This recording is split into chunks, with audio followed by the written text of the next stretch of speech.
Hello and Assalamu alaikum everyone. Welcome back to my channel. So this video is not a vlog. This is an informative video और ये उन लोगों के लिए है जिन्होंने भी IELTS का एग्ज़ाम देना है. इसमें मैं अपना recent experience शेयर करूँगा with the IELTS exam and जहाँ से मैंने तैयारी की थी और कहाँ से आपको तैयारी करनी चाहिए. आपको इंस्टीट्यूट कोई जाना चाहिए तैयारी के लिए या ख़ुद घर बैठ के करनी चाहिए या उसको IELTS रजिस्टर कैसे करना है आपने. ये सारी चीज़ें मैं आपको बताऊँगा. ठीक है. So first of all, please subscribe to my channel and now let's start with the video. Alright, so सबसे पहले IELTS है क्या. ठीक है. So IELTS is basically International English Language Testing System and वो उन सारे कंट्रीज़ के लोगों के लिए ज़रूरी है जिनकी नेटिव लैंग्वेज इंग्लिश नहीं है. और ये बेसिकली इसलिए होता है क्योंकि लेट सपोज आप स्टडी के लिए किसी कंट्री में जा रहे हैं जहाँ पे इवन लेट सपोज वो इंग्लिश कंट्री नहीं भी है, लेकिन ऑब्वियसली अब इतने डिफरेंट कंट्री से लोग अप्लाई कर रहे होते हैं स्टडीज़ के लिए डिफरेंट नेशंस के. तो आपका तो बहुत बड़ा कम्युनिकेशन गैप आ जाएगा अगर कोई एक कॉमन लैंग्वेज नहीं होगी आपकी. तो इंग्लिश क्योंकि वाइडली स्पोकन लैंग्वेज है और पूरी दुनिया में बोली भी जाती है और समझी भी जाती है.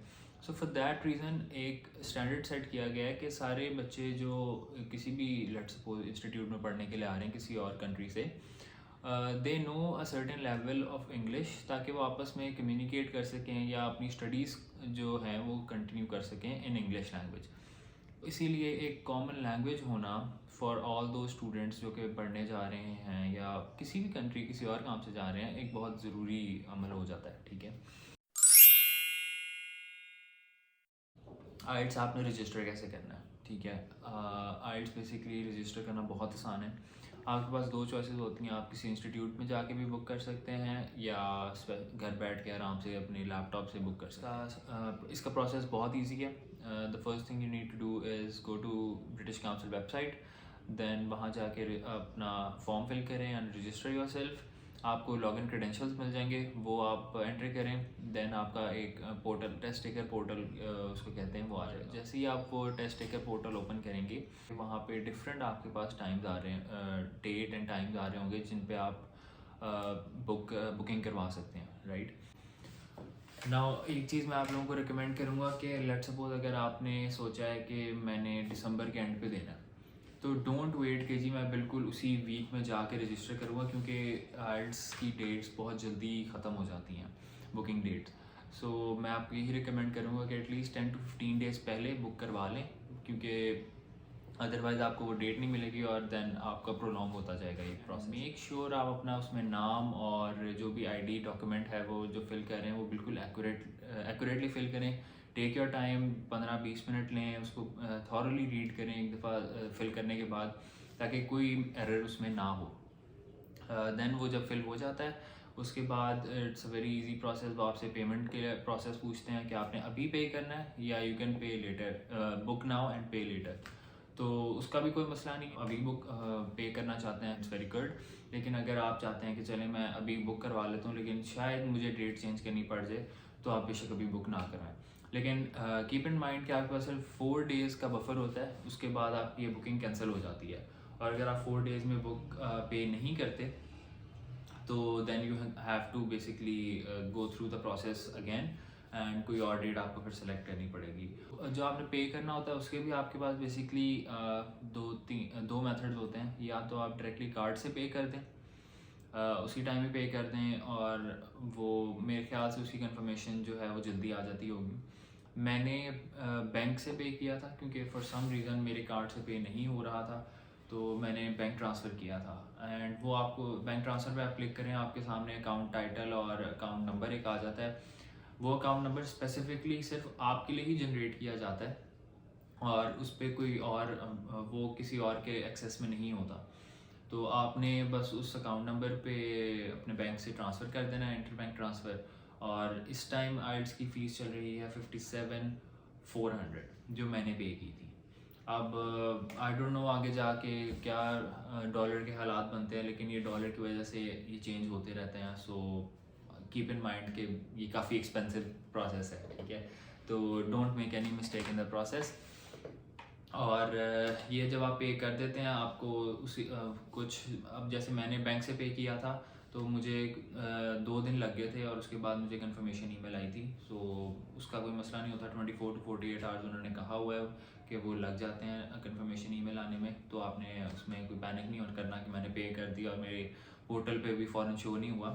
That is very normal. थोड़ा 1-2 दिन दें और उस पर अपडेट आ जाएगा, आपकी ईमेल भी आ जाएगी। अब ये प्रोसेस हो गया, आपने रजिस्टर कर लिया आइल्स का। नाउ इज़ द टाइम कि जी प्रिपरेशन कैसे करनी है। राइट, सो प्रिपरेशन के आपके पास अब काफ़ी तरीके होते हैं, ठीक है। सबसे पहले तो मैं आपको बता दूं कि आइल्स में होता क्या क्या। आइल्स में बेसिकली आपके पास 9 बैंड्स होते हैं और each band indicating the level of fluency you have in English language, right. तो आपने क्या करना है कि आपके पास चॉइसेस हैं कि आप यूट्यूब से वीडियोस देख के सीख सकते हैं। आप डिफरेंट टेस्ट जो सैम्पल टेस्ट होते हैं वो कर सकते हैं। आप किसी इंस्टीट्यूट जाके वहाँ से तैयारी कर सकते हैं और वो सारे आपको लेक्चर्स देंगे, फिर आपसे सैम्पल टेस्ट करवाएंगे। वो भी बहुत अच्छा एक प्रोसेस है, ठीक है। तो ये आपके पास बेसिकली मेन 3 मेथड्स आ जाते हैं इन माय ओपिनियन। तो क्या करना चाहिए इन माय ओपिनियन, अगेन वही बात है, अगर आपने फ़ॉरेन आइल्स देना है तो आपके पास ये अपॉर्चुनिटी नहीं हो सकती कि आप किसी इंस्टीट्यूट में जाएं, क्योंकि इंस्टीट्यूट में आपको एटलीस्ट 1 मंथ से 2 मंथ प्रिपरेशन के बाद देना होगा आइल्स, ठीक है। लेकिन अगर आपके पास इतना टाइम है तो डेफिनेटली आपको इंस्टीट्यूट जाना चाहिए, वहाँ पे काफ़ी अच्छी हेल्प हो जाती है। या अगर आप इतने पैसे नहीं लगाना चाह रहे हैं and you want to prepare it by your own self, तो उसमें भी कोई मसला नहीं है। अब मैं एक चीज़ रिकमेंड ये करूँगा कि आप यूट्यूब से हेल्प लें। यूट्यूब पे बहुत वीडियोस पड़ी हुई हैं और मैंने भी यूट्यूब से ही प्रॉपरली तैयारी की थी, क्योंकि मैंने अब दिया नवंबर में। एंड ऑनेस्टली स्पीकिंग, क्योंकि मेरी जॉब चल रही होती है और मेरे पास इतना टाइम नहीं होता, तो मैं उस दौरान भी जब मैंने बुक करवा भी लिया था तो इवन उस वीक में मेरे पास टाइम नहीं था कि मैं प्रिपरेशन कर सकता सही से। सो फॉर्चुनेटली कहना चाहिए कि फ्राइडे की छुट्टी आ गई, बिकॉज लाहौर में बहुत ज़्यादा स्मोक थी और गवर्नमेंट ने फ्राइडे की छुट्टी दे दी। एंड थर्सडे को मेरा इतना काम नहीं था, तो मैं ज़रा जल्दी फारिग हो गया था जॉब से। सो इसलिए मुझे टाइम मिल गया कि मैं थर्सडे और फ्राइडे को प्रिपेयर करूं, और सैटरडे को भी मेरा क्योंकि इवनिंग में था तो मुझे हाफ डे उसका भी मिल गया। तो अब इन 2 दिनों में मैंने तैयारी की थी, ठीक है। और वो तैयारी किस तरह की थी कि सबसे पहले तो ऑब्वियसली जब आप आइल्स बुक करवाते हैं ना, तो आपके पास और पे कर देते हैं, देन आपके पास आइल्स ब्रिटिश काउंसिल की वेबसाइट पे ही एक अलग पेज ऑप्शन आ जाती है जिसमें आप उनके सैम्पल टेस्ट दे सकते हैं, ठीक है। तो आप उनकी वेबसाइट पे जाएं, वहाँ पे आपने जब पे कर दिया है तो आप उनके जो सैम्पल टेस्ट हैं वो ज़्यादा से ज़्यादा प्रैक्टिस करें। और अगर आपको बिल्कुल भी आइल्स का आइडिया नहीं है और लेट्स सपोज आपके पास 1 वीक है, तो I will give you the suggestion कि सबसे पहले तो आप देखें जो आसान चीज़ होती हैं, ठीक है। अब लिसनिंग जो है in my opinion is relatively easy as compare to reading and writing, ठीक है। क्योंकि आप ज़्यादातर हम लोग इंग्लिश में लेक्चर सुन रहे होते हैं या मूवीज़ देख रहे होते हैं या गाने सुन रहे होते हैं, तो हमें इंग्लिश सुनने की एटलीस्ट आदत होती है, ठीक है। तो आपने क्या करना है, आपने सबसे पहले कोई एक यूट्यूब वीडियो लगाएं और उसमें वो बेसिकली ना बैक एंड पे बोल रहे होंगे इंग्लिश में, आपने ब्लैंक्स फिल करनी होती हैं पेपर पे, साथ आप फिल करते जाएं। और उसमें आपने सबसे ज़्यादा चीज़ एक लिसनिंग में इस चीज़ का ध्यान रखना है कि उन्होंने जितने वर्ड्स या नंबर्स कहा है ना, उससे ज़्यादा नहीं लिखने। जैसे फॉर एग्जांपल आपको उन्होंने कहा है कि 1 वर्ड एंड और अ नंबर, दिस मीन्स कि आपने एक वर्ड और उसके साथ कोई नंबर लिख सकते हैं, इससे ज़्यादा नहीं लिख सकते, ठीक है। या अगर अगर आपके पास आ गया कि 2 वर्ड्स एंड और अ नंबर, तो आपने 2 वर्ड्स ही लिखने हैं और नंबर के आपके पास ऑप्शन है कि उसमें नंबर अगर आता है बोलते हुए तो आपने लिखना है। लेकिन अगर उसने नहीं बोला तो आपने अपनी तरफ से कोई भी नंबर लिखने की कोशिश नहीं करनी, ठीक है। बहुत प्रिसाइज आपने ब्लैंक्स फिल करनी होती हैं और ध्यान रखना है स्पेलिंग मिस्टेक्स आपकी ना हो, क्योंकि स्पेलिंग मिस्टेक्स होगी तो डेफिनेटली आपका वो ब्लैंक बेशक वर्ड ठीक भी था लेकिन आपकी स्पेलिंग मिस्टेक है तो आपका 0 है उसमें। एंड लिसनिंग सेक्शन में आपके पास बेसिकली 40 क्वेश्चंस होते हैं, तो ईच क्वेश्चन हैविंग 1 मार्क। और 40 में से ही आपका एंड पे ग्रेड बनता है। और उसमें 3 पार्ट्स होते हैं आपके पास, first section, second section, third section. और उसमें आपको टाइम कुछ सेकंड्स का टाइम देते हैं कि आप पहले क्वेश्चन सारे पढ़ लें और उसके बाद फिर वो बेसिकली रिकॉर्डिंग्स प्ले होती है और आपने फिर साथ साथ फिल करना होता है ना। एक बहुत इंपॉर्टेंट चीज़ जो मैं आपको बताना चाहूँगा कि कभी भी लिसनिंग में अगर आपका लेट सपोज कोई एक ब्लैंक रह गई है, 2 ब्लैंक्स रह गई हैं, 4 ब्लैंक्स रह गई हैं, ठीक है, आपने उसके बारे में सोचते नहीं रहना कि नहीं अभी आएगा, अभी आएगा, अभी कुछ बोलेंगे, शायद कुछ मैं फिल कर दूँ या मुझे याद आ जाए। आपको नहीं याद आने वाला, ठीक है। आपकी मेमोरी हो सकता है, अगर आपकी बहुत ही फोटोग्राफिक मेमोरी हो तो आपको मे बी याद आ जाए, लेकिन अदरवाइज़ आपको नहीं याद आने वाला। और इसलिए जो ब्लैंक्स आपसे रह गई हैं उनको बस छोड़ दें और अगली ब्लैंक्स पे फोकस करें, क्योंकि रिकॉर्डिंग सिर्फ एक दफ़ा प्ले होती है और अगर आपकी वो रिकॉर्डिंग छूट गई और आपने बाकी ना फिल किया तो आपका अगले सारी ब्लैंक्स वो ज़ाया जाएंगी। तो 1, 2 या 3, 4 ब्लैंक्स छूट भी जाती हैं तो कोई मसला नहीं है, आप बाकी फिल करें। लेकिन 40 है, आपके 3, 4 ब्लैंक्स छूट जाएंगी, 36 आ जाएंगे, 35 आ जाएंगे, अगर बाकी आपने ठीक किए हैं, स्टिल आपका स्कोर एक अच्छा आएगा, ठीक है।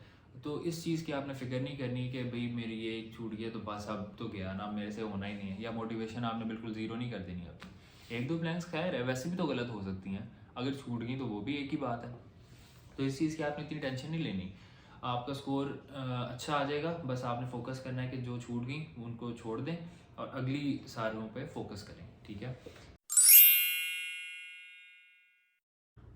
Then comes the part of reading. अब रीडिंग जो पार्ट है ना वो थोड़ा टेक्निकल है, उसमें ये मसला आता है कि अक्सर लोगों से टाइम मैनेज नहीं होता, और I am one of those people जिससे टाइम मैनेज नहीं होता था, ठीक है। और अब ये बैट्स में मैंने बहुत दफ़ा प्रैक्टिस की और वहाँ पे भी यही सिखाते हैं कि जी आपने स्किम करना है, आपने की पॉइंट्स हाईलाइट अंडरलाइन कर लेने हैं या हाईलाइट कर लेने हैं, और फिर आपने क्वेश्चन सारे रीड करने हैं और इस तरह आपने करना है। अब मैं इस तरह करता था, लेकिन अब ठीक है आपने हाईलाइट कर लिए, लेकिन मुझे फॉर सम रीज़न नहीं सारे क्वेश्चंस याद रहते थे कि आपने सारे क्वेश्चंस एक दफ़ा पढ़ लिया फिर आप पैसेज पढ़ोगे जी अच्छा ये क्वेश्चन में ये वर्ड आया था। आई डोंट नो, मेरी उतनी मेमोरी नहीं है कि मैं सारे क्वेश्चन याद रख सकूँ। ज़्यादा से ज़्यादा 3, 4, 5 क्वेश्चन याद रख लोगे आप, ठीक है, लेकिन आप सारे नहीं याद रख सकते एक सेक्शन के। तो अब ये चीज़ मुझे बड़ी होती थी कि मैं चलो 2 पार्ट्स उसके मैं कर लेता था, क्योंकि रीडिंग में भी 40 क्वेश्चंस होते हैं और 3 सेक्शंस होते हैं। तो 2 सेक्शंस तो मेरे चलो कंप्लीट हो गए, तीसरे सेक्शन में टाइम ही ख़त्म हो जाता था और वो आधा मुश्किल से होता था। तो इसका एक बहुत अच्छा सोल्यूशन जो मुझे यूट्यूब पे मिला, और ये जो लास्ट 2 डेज़ की प्रिपरेशन में मुझे मिला, वो यही था कि आप ये करें, आप फॉरगेट द क्वेश्चंस। सबसे पहले आपने हेडिंग पढ़ी, आपको उससे आइडिया हो जाएगा कि बेसिकली पैसेज है किस बारे में। देन आपने क्या करना है, आपने अब वो एक जो पूरा पैसेज होता है उसमें सब पैरास बने हुए होते हैं, आपने हर सब पैरा को थॉरली पढ़ना है एक दफ़ा, ठीक है, बहुत अच्छी तरह। एक सब पैरा पढ़ा, अच्छी तरह पढ़ा, और उसकी एक समरी आपने माइंड में बना लेनी है, ठीक है। आपने बेशक अगर आपको कीवर्ड्स हाईलाइट करने का होता है आप बेशक करें, ठीक है। अब वो पढ़ लिया, अब now move on to the questions. जितने उस सेक्शन के क्वेश्चंस हैं उन सारों को देखें, और जहाँ जहाँ पे आपको उस पैरा से रिलेटेड बात नज़र आती है उसका आंसर आप उसी टाइम दे दें, ठीक है। अब वो आपको क्वेश्चंस भी 3 पार्ट्स में डिवाइड होते हैं, तो पहले पार्ट में एक मिल जाएगा, 2 मिल जाएंगे, जितने भी मिल गए, ठीक है, उनको आपने आंसर कर दिया, दूसरे में कर दिया, तीसरे में कर दिया। अब एक पैरा पढ़ के आपके चलो कम से कम 1, 2 या 3 क्वेश्चन तो हो जाएंगे। अगर तीनों सेक्शन में एक एक क्वेश्चन भी है तो 3 क्वेश्चन हो गए, टाइम कितना बच गया आपका। इसी तरह अगले सब पैरा में जाएं, उसमें उसको पढ़ें, थॉरली अच्छी तरह पढ़ें, उसकी एक समरी बनाएं और फिर आप उसको सॉल्व करें। ये टेक्निक बहुत इफ़ेक्टिव है, आपका टाइम बहुत अच्छा मैनेज हो जाएगा। एंड आई रियली रिकमेंड कि अगर आप प्रैक्टिस अभी कर रहे हैं और आपका आइल्स एग्ज़ाम आ गया है तो आप इस टेक्निक से कोशिश करके देखें, क्योंकि देखिए ना, अब एक बहुत ऑब्वियस सी बात है कि जो आइल्स का एग्ज़ाम बनाते हैं वो बहुत सोच समझ के बनाते हैं। तो उन्होंने ऐसे नहीं बना देना कि जी आपने इधर क्वेश्चन से ये कीवर्ड पकड़ा है, वही कीवर्ड आपको पैरा में मिल जाएगा और चलो जी आपका आंसर आ गया। इतना इजी होता तो क्या मसला ही क्या था, ठीक है। तो ये बात नहीं होती। उन्होंने अगर लेट सपोज कोई एक वर्ड क्वेश्चन में यूज़ किया है, उसका सिनोनिम यूज़ करेंगे या उसको सेंटेंस में वो इस तरह यूज़ करेंगे कि वो उसकी मीनिंग वो बन रहा होगा, लेकिन आपको एग्जैक्ट वो वर्ड नहीं मिलेगा वहाँ पे। ठीक है, तो जब तक आप उसको एक दफ़ा थॉरली पैराग्राफ आपने रीड नहीं किया होगा, how can you come up with the answer of that? ठीक है ना। तो ये चीज़ आपने बहुत ध्यान रखनी होती है कि आप थॉरली एक दफ़ा पढ़ लें, ताकि आपको पूरा आइडिया हो कि इस पैरा में वो बात क्या कर रहा है, और फिर वो क्वेश्चन आपको पता चल जाएगा इस क्वेश्चन में भी वो यही बात कर रहा है, तो चलो जी उसका आंसर आ गया। ठीक है,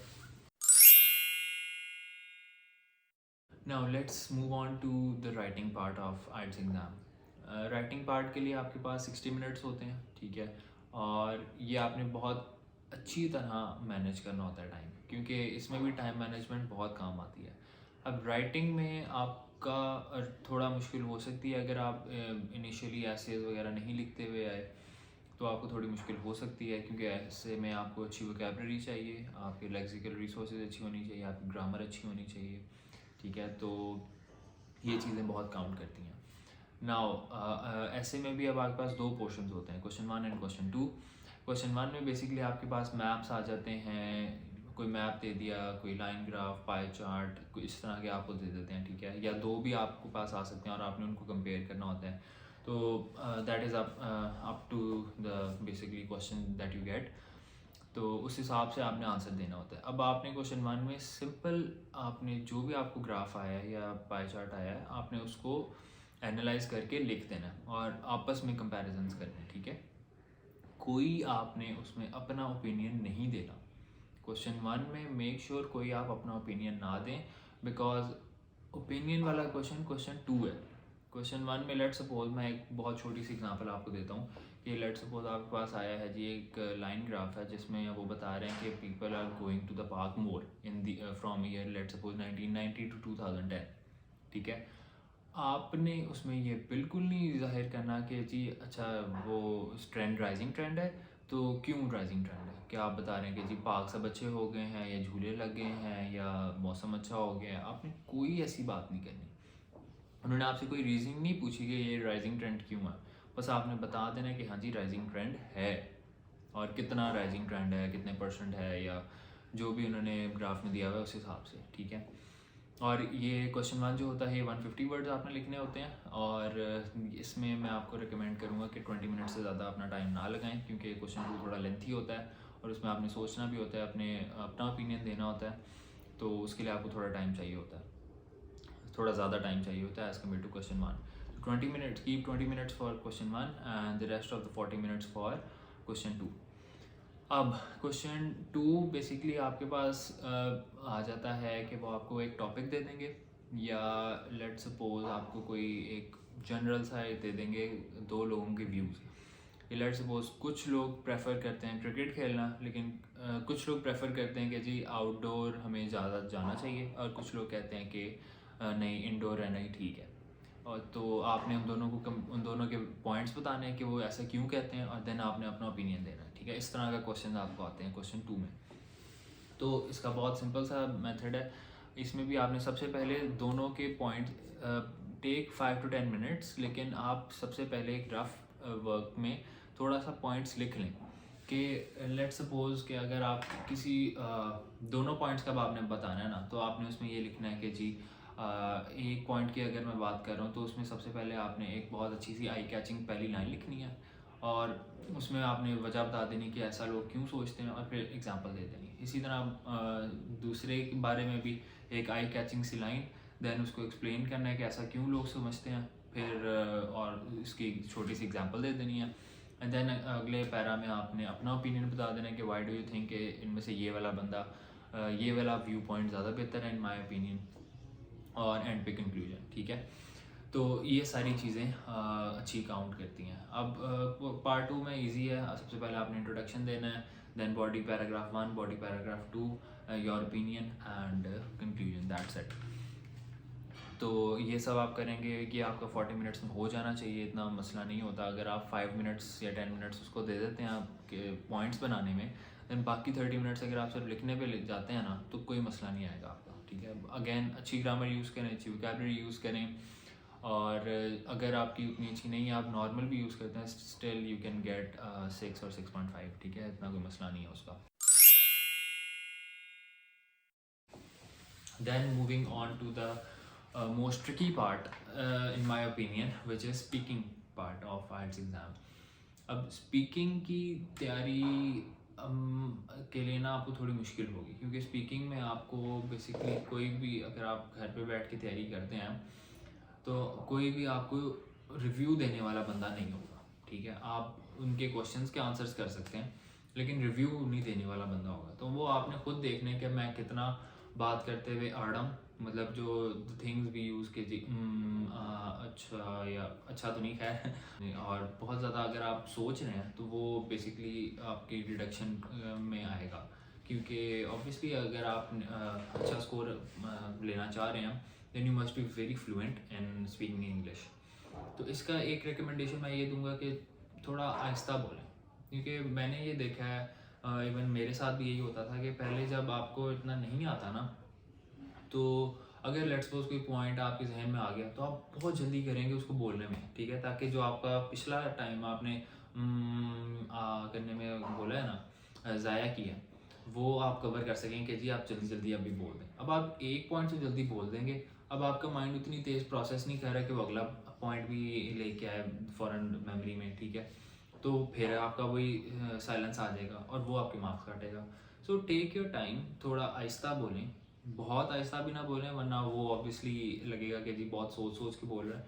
नॉर्मल स्पीड में जैसे हम बात कर रहे होते हैं उस तरह बोल लें, ताकि उनको भी ये लगे कि एक नेचुरल तरीके से ये बंदा बोल रहा है, बहुत आर्टिफिशियली नहीं बोल रहा, ठीक है।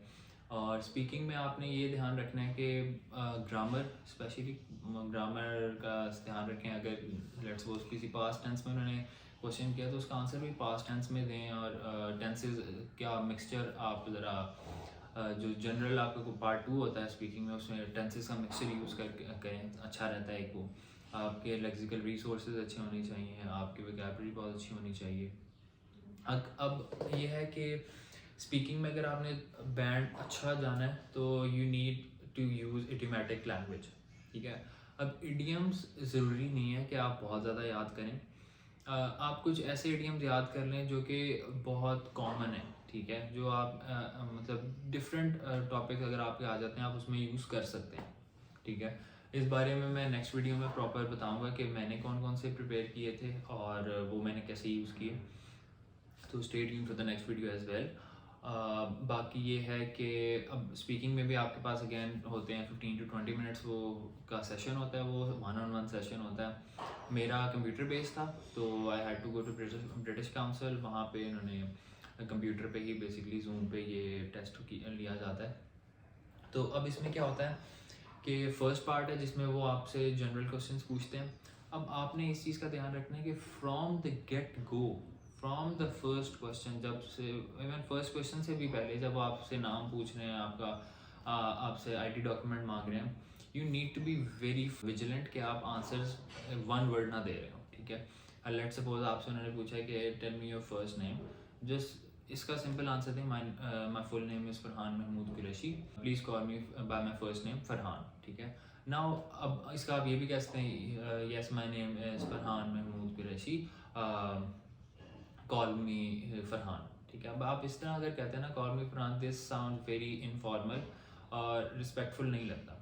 तो using words such as kindly call me या प्लीज़ कॉल मी एक अच्छा जेस्चर जाता है और ज़रा एक थोड़ा फॉर्मल और रिस्पेक्टफुल वे लगता है। तो ये इस तरह का वे आपने यूज़ करना है, और फ्रॉम द स्टार्ट आपने हर क्वेश्चन का जवाब सिंगल वर्ड में नहीं देना, थोड़ा एक्सप्लेन करना है, और अगर आपके पास कोई छोटी मोटी एग्जांपल है तो वो डेफिनेटली उसमें आप ऐड करें। Now let's move to the last part of this video, और इसमें मैं बेसिकली डिस्कस करूँगा कि आपको कंप्यूटर पे बेस्ड देना चाहिए या पेपर बेस्ड। अब द थिंग इज़ कि टॉपिक तो कोई जो भी जो मर्जी आपको वो दे दें, ठीक है, वो कंप्यूटर बेस में भी आ सकता है, वो पेपर बेस में भी आ सकता है, तो इसमें कोई मसला नहीं है। अब me being a computer science student, मेरा ज़्यादा जो टाइम गुजरा है वो टाइपिंग करते हुए गुजरा है, ठीक है। तो I have a very good typing speed as compare to hand writing speed, ठीक है। तो इसलिए मैंने प्रेफर किया कंप्यूटर आइल्स। लेकिन अगर यू आर द वन जिसको लिखना ज़्यादा पसंद है या जो ज़्यादा जिसका ज़्यादा काम लिखने में गया है, आई वुड से कि आप पेपर आइल्स को प्रेफर करें। फिर पेपर आइल्स का ये है कि उसका जो रिज़ल्ट है वो थोड़ा लेट आता है, तो लाइक 13 डेज़ लग जाते हैं। जो कंप्यूटर आइल्स है उसका ईमेल पे तो आपको विद इन 3 to 5 डेज़ आ जाता है, और जो एक्चुअल आपको फिज़िकल आना होता है वो भी विद इन अ वीक आ जाता है आपको आपके मेलिंग एड्रेस पे। तो अगर आपको अर्जेंट चाहिए तो you can opt for computer aisles, लेकिन अगर आपको कोई इतना अर्जेंसी नहीं है तो आप पेपर आइल्स भी दे सकते हैं। अगेन इट डिपेंड्स कि आप किस चीज़ में कंफर्टेबल हैं।